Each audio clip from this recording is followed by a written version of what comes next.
ओम शांति। आज साकार महावाक्य 12/6/2026 मधुर संतान माने सर्वदा स्मृति रख जे मु अविनाशी आत्मा मोतेबे बाबा सहित प्रथम महला शांतिधाम को जीवाकू हेबो। प्रश्न केउ प्रकार परिश्रम तुम प्रत्येक संतान मानकु निश्चित करबाकू हेबो। उत्तर बाबा तुमको जो एते ज्ञान देउछंती ताकू निज हृदय रे रख। भितरे भितरे एहार चिंतन मंथन करी ताकू हजम कर जहा द्वारा शक्ति मिलिबो। एही परिश्रम प्रत्येकंकु अवश्य करिबा दरकार। जो माने एही भड़ी गुप्त मेहनत करुछंती सेमाने सर्वदा हर्षित रही थांती। सेमानकर निशा रही थाए जे आमको पढ़ाइला वाला किए आमे काहा सम्मुखरे बसीछु। ओम शांति एक कथा किए कहउछंती दुई थर कहउछंती ओम शांति ओम शांति। थरे शिव बाबा कहले आउ थरे ब्रह्मा बाबा कहले। एही बाप दादा उभय एकत्र रहिछंती तेणु उभयंको कहिबाको पड़िबो ओम शांति ओम शांति। तेबे प्रथमे किए कहले परे किए कहले। प्रथमे शिव बाबा कहले ओम शांति मु शांतिर सागर अटे। परे किए कहले दादांका आत्मा कहले। पिलामानंकु मने पकाई देउछंती ओम शांति। मु तो सर्वदा देही अभिमानी अटे केबे हेले देह अभिमान रे आसी नाही। एकमात्र बाबा ही सर्वदा देही अभिमानी होई रही थांती। ब्रह्मा विष्णु शंकर एपरि कहिबे नाही। तुमे जानिछ ब्रह्मा विष्णु शंकरंकर मध्य सूक्ष्म रूप अछि। शरीर सहित एकमात्र शिव बाबा ही ओम शांति कहउछंती। बाबा तुमको भल भावरे बुझाउछंती एवं कहउछंती मु कल्परे थरे मात्र आसुछि। मु सर्वदा देही अभिमानी अटे। मु पुनर्जन्म रे आसु नाही सेथिपई मोर महिमा भी अलग अटे। मते निराकार परम पिता परमात्मा बोली कहउछंती। भक्ति मार्ग रे मध्य शिवंक पई निराकार परम पिता परमात्मा बोली कहि थांती। निराकारंकर पूजा होई थाए से केबे हेले देह रे आसु नाहंती अर्थात देह अभिमानी हेउ नाहंती। अच्छा पुणी ता तळको सूक्ष्म वतन को आसंतु जेउठारे ब्रह्मा विष्णु शंकर रहुछंती।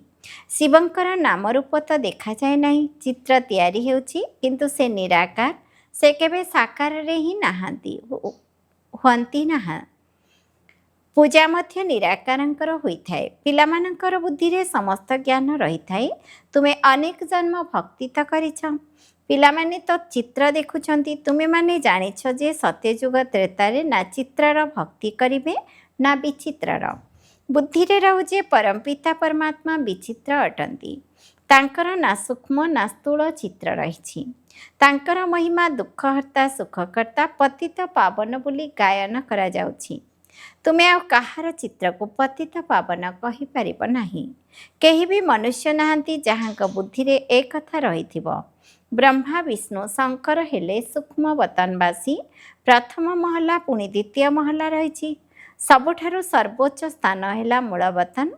परमपिता परमात्मा से ही महला रे रुहंती। द्वितीय महला सूक्ष्म शरीरधारी रहिछंती। तृतीय महला रे स्थूल शरीरधारी माने अछंती। एथिरे संदेह करिवार नाही। एही कथा परमपिता परमात्मा का व्यतीत केही बुझाई पारिबे नाही। उपरे आत्मा मानकर सृष्टि रहिछि तांको कहा जाउछि निराकारी दुनिया। आम समस्त आत्मा मानकर दुनिया अशरीरी दुनिया। पुणी आमे आत्मा माने साकारी दुनिया को आसुछु। सेठारे आत्मा माने रही थांती एठारे जीवात्मा माने अछंती। एहा बुद्धि रे रहिबा उचित। वास्तव रे आमे निराकारी बाबांकर संतान अटु। आमे मध्य प्रथमे निराकार बाबांक पाखरे रहुथिलु। निराकारी दुनिया रे ही आत्मा माने रही थांती जे माने कि वर्तमान पर्यंत मध्य साकार दुनिया को अभिनय करिबा पई आसुछंती। ताहा होई गला निराकार बाबांकर वतन बा देश। आमे आत्मा अटु एही निशा रहिबा उचित। अविनाशी जिनिसर निशा रहिबा दरकार। विनाशी जिनिसर निशा रहिबा उचित नुहे। देह को नहीं गर्व करुथिबा आत्मा को देह अभिमानी कहा जाउछि। देह अभिमानी भल ना आत्मा अभिमानी भल। तेबे बुद्धिमान किए आत्मा अभिमानी। आत्मा ही अविनाशी अटे देह तो विनाशी। आत्मा कहूँ मु 84 शरीर नेउछि। मो आत्मा परम धाम रे बाबांक साथी रे रही थाए। सेठारु एठाको आसुछि अभिनय करिबा पई। आत्मा कहूँ ओ बाबा साकारी सृष्टि रे साकारी बाबा रहिछंती। निराकार सृष्टि अछंती निराकार बाबा। यह तो बिल्कुल सहज कथा। एबे ब्रह्मा को प्रजापिता बोली कहा जाए। से तो एठारे अछंती ना। निराकारी दुनिया रे आमे आत्मा माने समस्ते एक बाबांकर संतान परस्पर भाई भाई अटो। समस्ते शिव बाबांक सहित रही थांती। परमात्मांकर नाम है शिव, आत्मार नाम हेउछि शालिग्राम। आत्मार मध्य के रचयिता थिबे ना। मने मने सर्वदा एहीपरि कथा हेउथाओ। ଯେଉଁ ଜ୍ଞାନ ମିଳିଛି ତାକୁ ନିଜ ହୃଦୟରେ ରଖିବା ପାଇଁ ପରିଶ୍ରମ କରିବାକୁ ହେବ। ଆତ୍ମା ହିଁ ବିଚାର କରୁଛି। ପ୍ରଥମେ ତ ଏହି ନିଶ୍ଚୟ କର ଯେ ମୁଁ ଆତ୍ମା ବାବାଙ୍କ ସାଥିରେ ରହିଥାଏ। ମୁଁ ତାଙ୍କର ସନ୍ତାନ, ତେଣୁ ନିଶ୍ଚୟ ମୋତେ ସମ୍ପତ୍ତି ମିଳିବା ଉଚିତ। एकथा मध्य तुमे जानिछ जे एही जो आत्मामानकर वृक्ष रही ता पूर्वर निश्चित बीज रही जेपरी वंशावली तैयारी करछंती। प्रथमे पिता तांकठारु 2-4 संतान जन्म नहीं, पुणी तांकठारु आहुरी संख्या वृद्धि होउछंती। गोटे दुईटी करी वृद्धि होई होई वृक्ष बड़ होई जाउछि। जेपरी जाति बा संप्रदायर नक्शा रही थाए। अमुकरू अमुक जन्म नेला। तुम संतान माने जानिछ मूलवतन रे सबु आत्मा माने रही थांती। तार मध्य चित्र रही। सर्वोच्च होउछंती बाबा। तुम संतान मानकर बुद्धि रे रही बाबा ही शरीर रे आसीछंती। आत्मिक पिता ए ब्रह्मांकर शरीर रे आसी आत्मा मान को पाठ पढ़ाउछंती। सूक्ष्मवतने तो पाठ पढ़ाइबे नहीं। सत्य जुगरे तो यही ज्ञान मध्य कहा पाखरे रहिबो नहीं। बाबा ही संगम जुगरे आसी ज्ञान देउछंती। एही मनुष्य सृष्टि रूपी वृक्षर ज्ञान अन्य कहा पाखरे नहीं। कल्प और आयु को ही बहुत लंबा चौड़ा करी लिखि देइछंती। एबे बाबा तुमको बुझाउछंती पिला माने एबे तुमको पुणी घर को जीवाकू हेबो। ताहाला आत्मा मानकर घर। सेठारे बाबा एवं पिला माने रही थांती। समस्ते भाई भाई अटंती। एठारे सेतेबेले शरीर धारण करिथांती। एठारे जेतेबेले शरीर धारण करिथांती सेतेबेले भाई एवं भौणी हो बोली कहा जाउछि। आमे आत्मा माने सबु भाई भाई अटु। भारत निश्चित के पिता नथिबे ना भाईर।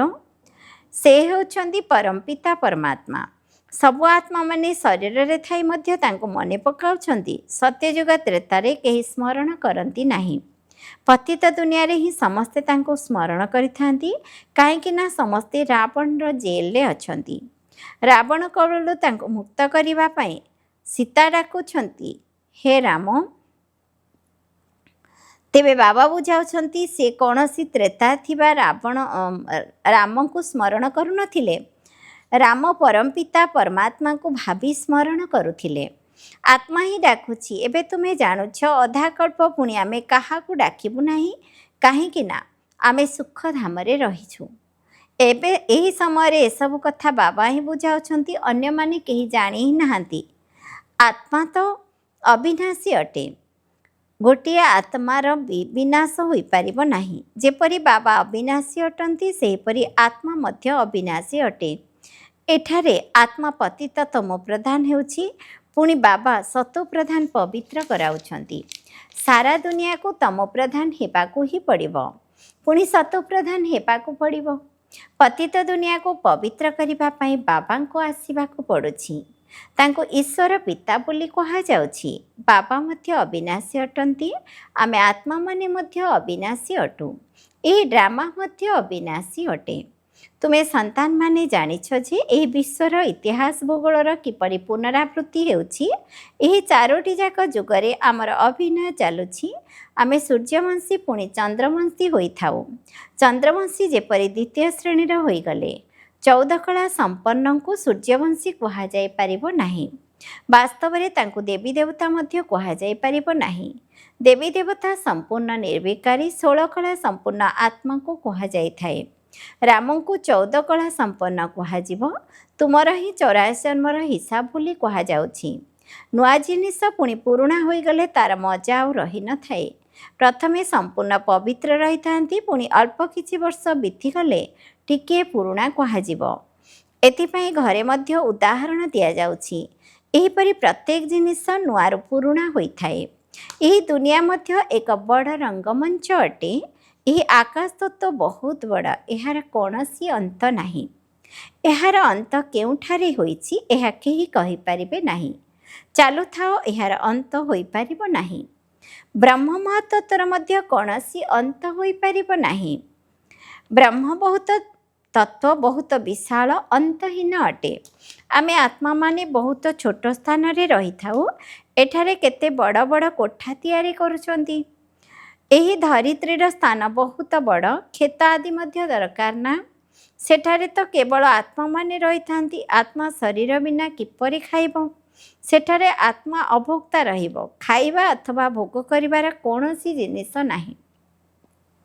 ବାବା ବୁଝାଉଛନ୍ତି, ଏହି ଜ୍ଞାନ ତୁମ ସନ୍ତାନମାନଙ୍କୁ ଥରେ ମାତ୍ର ମିଳୁଛି, ପୁଣି କଳ୍ପ ପରେ ତୁମ ସନ୍ତାନମାନଙ୍କୁ ଦିଆଯାଇଥାଏ। ତେଣୁ ଏହି ନିଶା ରହିବା ଉଚିତ। ଆମେ ଦେବତା ଧର୍ମର ଥିଲୁ। ତୁମେ କହୁଛ, ବାବା ଆଜିଠାରୁ 5000 ବର୍ଷ ପୂର୍ବରୁ ଆମେ ଆପଣଙ୍କ ପାଖକୁ ଆସିଥିଲୁ ଶୂଦ୍ରରୁ ବ୍ରାହ୍ମଣ ହେବା ପାଇଁ। ଏବେ ପୁଣି ଆମେ ଆପଣଙ୍କ ପାଖକୁ ଆସିଛୁ। ଶିବ ବାବା ନିରାକାର ହୋଇଥିବା କାରଣରୁ ତୁମେ କହୁଛ ଆମେ ଦାଦାଙ୍କ ପାଖକୁ ଆସୁଛୁ। ବାବା ଏହାଙ୍କ ଶରୀରରେ ପ୍ରବେଶ କରିଛନ୍ତି। ବାବା କହୁଛନ୍ତି, ଯେପରି ତୁମେ କର୍ମେନ୍ଦ୍ର ଦ୍ୱାରା ଅଭିନୟ କରୁଛ, ସେପରି ମୁଁ ମଧ୍ୟ କର୍ମେନ୍ଦ୍ରର ଆଧାର ନେଉଛି। ନଚେତ୍ ମୁଁ ଅଭିନୟ କିପରି କରିବି? ଶିବ ଜୟନ୍ତୀ ମଧ୍ୟ ପାଳନ କରୁଛନ୍ତି। ଶିବ ତ ନିରାକାର ଅଟନ୍ତି, ତାଙ୍କର ଜୟନ୍ତୀ କିପରି ହେଲା? ମନୁଷ୍ୟ ତ ଗୋଟିଏ ଶରୀର ଛାଡ଼ି ଆଉ ଗୋଟିଏ ଶରୀର ନେଉଛନ୍ତି। ବାବା କହୁଛନ୍ତି, ମୁଁ କିପରି ଆସି ତୁମ ସନ୍ତାନମାନଙ୍କୁ ରାଜଯୋଗ ଶିଖାଇବି? ମନୁଷ୍ୟରୁ ଦେବତା କରିବା ପାଇଁ ବାବା ହିଁ ଆସି ରାଜଯୋଗ ଶିଖାଉଛନ୍ତି। ମୋତେ ହିଁ ପତିତ ପାବନ ଜ୍ଞାନର ସାଗର କହୁଛନ୍ତି। ମୋତେ ଏହି କଳ୍ପବୃକ୍ଷର ଆଦି ମଧ୍ୟ ଅନ୍ତ ବିଷୟରେ ଜଣାଅଛି। ତୁମେ ସନ୍ତାନମାନେ ବୁଝୁଛ ଯେ ବାବା ବ୍ରହ୍ମାଙ୍କ ଶରୀରରେ ପ୍ରବେଶ କରି ଆମକୁ ସମସ୍ତ ଜ୍ଞାନ ବୁଝାଉଛନ୍ତି। ବ୍ରହ୍ମା ବିଷ୍ଣୁ ଶଙ୍କରଙ୍କର ଅଭିନୟକୁ ମଧ୍ୟ ବୁଝିବା ଦରକାର। ତୁମେ ବାବାଙ୍କୁ ତ ଜାଣିଛ ଯେ ସେ ପତିତ ପାବନ ଅଟନ୍ତି। ପ୍ରତ୍ୟେକଙ୍କର ମହିମା ଅଲଗା ଅଲଗା, କର୍ତ୍ତବ୍ୟ ଅଲଗା ଅଲଗା ହୋଇଥାଏ। କେହି ରାଷ୍ଟ୍ରପତି, କେହି ପ୍ରଧାନମନ୍ତ୍ରୀ ହୋଇଥାନ୍ତି। ଆତ୍ମା କହୁଛି, ଏହା ମୋର ଶରୀର, ମୁଁ ପ୍ରଧାନମନ୍ତ୍ରୀ ଅଟେ। ଆତ୍ମା ଶରୀର ସହିତ ଏକତ୍ର ନ ରହିଲେ କଥା କହିପାରିବ ନାହିଁ। ଶିବ ବାବା ମଧ୍ୟ ନିରାକାର ଅଟନ୍ତି। ତାଙ୍କୁ ମଧ୍ୟ କଥା ହେବା ପାଇଁ କର୍ମେନ୍ଦ୍ରର ଆଧାର ନେବାକୁ ପଡ଼ୁଛି। ସେଥିପାଇଁ ଚିତ୍ରରେ ଦେଖାଉଛନ୍ତି, ମୁଖରୁ ଗଙ୍ଗା ବାହାରିଲା। ଶିବ ତ ହେଉଛନ୍ତି ବିନ୍ଦୁ, ତାଙ୍କର ମୁଖ କେଉଁଆଡ଼ୁ ଆସିବ? ତେଣୁ ବ୍ରହ୍ମାଙ୍କ ଶରୀରରେ ଆସି ବସୁଛନ୍ତି ଏବଂ ତାଙ୍କଠାରୁ ଜ୍ଞାନଗଙ୍ଗା ବାହାରୁଛି। ବାବାଙ୍କୁ ହିଁ ସମସ୍ତେ ସ୍ମରଣ କରୁଛନ୍ତି, ହେ ପତିତ ପାବନ ଆସ, ଆମକୁ ଏହି ଦୁଃଖରୁ ମୁକ୍ତ କର। ଶିବ ବାବା ହିଁ ବଡ଼ରୁ ବଡ଼ ସର୍ଜନ ଅଟନ୍ତି। ତାଙ୍କ ପାଖରେ ହିଁ ପତିତଙ୍କୁ ପବିତ୍ର କରିବାର ଜ୍ଞାନ ରହିଛି। ସମସ୍ତ ପତିତମାନଙ୍କୁ ପବିତ୍ର କରିବା ପାଇଁ ଜଣେ ସର୍ଜନ ରହିଛନ୍ତି। ସତ୍ୟଯୁଗରେ ସମସ୍ତେ ନିରୋଗୀ ହେବେ। ଏହି ଲକ୍ଷ୍ମୀନାରାୟଣ ସତ୍ୟଯୁଗର ମାଲିକ ଅଟନ୍ତି। ଏହାଙ୍କୁ ଏଭଳି କର୍ମ କିଏ ଶିଖାଇଲା ଯାହାକି ଏପରି ନିରୋଗୀ ହୋଇଛନ୍ତି? ବାବା ହିଁ ଆସି ଶ୍ରେଷ୍ଠ କର୍ମ ଶିଖାଇଥାନ୍ତି।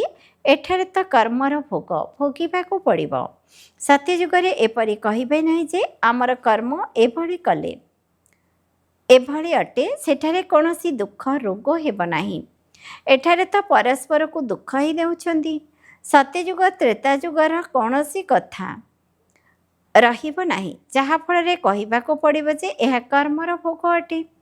କର୍ମ ଅକର୍ମ ବିକର୍ମର ଅର୍ଥ କେହି ବୁଝି ହିଁ ପାରୁନାହାନ୍ତି। ତୁମେ ଜାଣିଛ, ପ୍ରତ୍ୟେକ ଜିନିଷ ପ୍ରଥମେ ସତୋ ପ୍ରଧାନ, ପୁଣି ସତୋ ରଜୋ ତମୋ ହୋଇଥାଏ। ସତ୍ୟଯୁଗରେ ପାଞ୍ଚ ତତ୍ତ୍ୱ ମଧ୍ୟ ସତୋ ପ୍ରଧାନ ରହିଥାଏ। ଆମ ଶରୀର ମଧ୍ୟ ସତୋ ପ୍ରଧାନ ପ୍ରକୃତିର ହୋଇଥାଏ। ପୁଣି ଆତ୍ମାର 2 କଳା କମ୍ ହେବା ଦ୍ୱାରା ଶରୀର ମଧ୍ୟ ସେହିପରି ହୋଇଥାଏ। ସେହିପରି ସୃଷ୍ଟିର ମଧ୍ୟ 2 କଳା କମ୍ ହୋଇଯାଇଥାଏ। ଏସବୁ କଥା ବାବା ହିଁ ବସି ବୁଝାଉଛନ୍ତି, ଅନ୍ୟ କେହି ବୁଝାଇ ପାରିବେ ନାହିଁ। ଆଚ୍ଛା, ମିଠା ମିଠା ଶିକିଲଧେ ସନ୍ତାନମାନଙ୍କ ପ୍ରତି ମାତା ପିତା ବାପଦାଦାଙ୍କର ମଧୁର ସ୍ନେହ ସମ୍ପନ୍ନ ଶୁଭେଚ୍ଛା ଏବଂ ସୁପ୍ରଭାତ। ଆତ୍ମିକ ପିତାଙ୍କର ଆତ୍ମିକ ସନ୍ତାନକୁ ନମସ୍ତେ। ଆମ ଆତ୍ମିକ ସନ୍ତାନମାନଙ୍କର ମଧ୍ୟ ଆତ୍ମିକ ପିତାଙ୍କୁ ନମସ୍ତେ। ନମସ୍ତେ ବାବା, ନମସ୍ତେ। ଧାରଣା ପାଇଁ ମୁଖ୍ୟ ସାରାଂଶ 1 ନମ୍ବର। ଏବେଠାରୁ ହିଁ ବାବାଙ୍କ ଶ୍ରୀମତ ଅନୁସାରେ ଏଭଳି ଶ୍ରେଷ୍ଠ କର୍ମ କରିବାକୁ ହେବ, ଯାହାଦ୍ୱାରା କେବେ କର୍ମ ଫଳ ଭୋଗିବାକୁ ପଡ଼ିବ ନାହିଁ, ଅର୍ଥାତ୍ କର୍ମର ଦଣ୍ଡ ଭୋଗିବାକୁ ପଡ଼ିବ ନାହିଁ। दुई नंबर कौनसी भी विनाशी जिनिसर निशा रखिबा उचित नुहे। एही देह मध्य विनाशी अटे, एहा मध्य निशा रखिबार नाही, ज्ञानी हेबार अछि। वरदान एही पुराणा दुनिया को विदेश मन करी एहा प्रति निर्मोही स्थिति रे रहथिबा स्वदेशी भव। जेपरी केतेक लोक विदेशर जिनिस को स्पर्श मध्य करती नहीं, भावती निज देशर जिनिस को ही व्यवहार करिबु। सेहीपरि तुमମାନଙ୍କ ପାଇଁ ଏହି ପୁରୁଣା ଦୁନିଆ ବିଦେଶ ଅଟେ। ସେଥିପାଇଁ ଏହା ପ୍ରତି ନିର୍ମୋହୀ ହୁଅ, ଅର୍ଥାତ୍ ପୁରୁଣା ଦୁନିଆର ଯେଉଁ ସବୁ ଜିନିଷ ଅଛି ବା ସ୍ୱଭାବ ସଂସ୍କାର ଅଛି ସେଗୁଡ଼ିକୁ ସେଥିପ୍ରତି ଟିକେ ବି ଆକର୍ଷିତ ନ ରହୁ। ସ୍ୱଦେଶୀ ହୁଅ ଅର୍ଥାତ୍ ଆତ୍ମିକ ରୂପରେ ନିଜର ଉଚ୍ଚରୁ ଉଚ୍ଚ ପରମଧାମ ଏବଂ ଏହି ଈଶ୍ୱରୀୟ ପରିବାର ହିସାବରେ ନିଜକୁ ମଧୁବନର ନିବାସୀ ମନେକରି ସେହି ନିଶାରେ ରୁହ। ସ୍ଲୋଗାନ ଜଞ୍ଜାଳ ଜାଲରେ ଛନ୍ଦି ହେବା ପରିବର୍ତ୍ତେ ସର୍ବଦା ମିଳନ ମେଳାରେ ରୁହ। ଅବ୍ୟକ୍ତି ସାରା ସର୍ବଦା ହର୍ଷିତ ରହିବା ପାଇଁ ନିଜର ସ୍ୱଭାବକୁ ସରଳ ଏବଂ ସହନଶୀଳ ହୁଅ। ହୋଲି ହଂସର ବିଶେଷତା ହେଲା ସରଳ ଚିତ୍ତ, ସରଳ ବାଣୀ, ସରଳ ବୃତ୍ତି ଏବଂ ସରଳ ଦୃଷ୍ଟି। ସ୍ୱହୃଦୟବାନ ପିଲାମାନେ ବାପଦାଦାଙ୍କର ସବୁଠାରୁ ପ୍ରିୟ ଏବଂ ସବୁଠାରୁ ନିକଟତମ ଅଟନ୍ତି। ସ୍ୱଚ୍ଛ ହୃଦୟବାନ ପିଲାମାନେ ସର୍ବଦା ବାପଦାଦାଙ୍କର ହୃଦୟ ସିଂହାସନର ଅଧିକାରୀ ହୋଇଥାନ୍ତି। ସେମାନେ ସର୍ବଶ୍ରେଷ୍ଠ ସଂକଳ୍ପରେ ପରିପୂର୍ଣ୍ଣ ହୋଇଥାନ୍ତି। କାରଣରୁ ସେମାନେ ସର୍ବଶ୍ରେଷ୍ଠ ସଂକଳ୍ପରେ ପରିପୂର୍ଣ୍ଣ ହୋଇଥିବା କାରଣରୁ ବୃତ୍ତିରେ, ଦୃଷ୍ଟିରେ, ବାଣୀରେ ଏବଂ ସମ୍ବନ୍ଧ ସମ୍ପର୍କରେ ସରଳ, ସ୍ପଷ୍ଟ ଏବଂ ଏକା ଭଳି ଦେଖାଯାଇଥାନ୍ତି। ଓମ୍ ଶାନ୍ତି।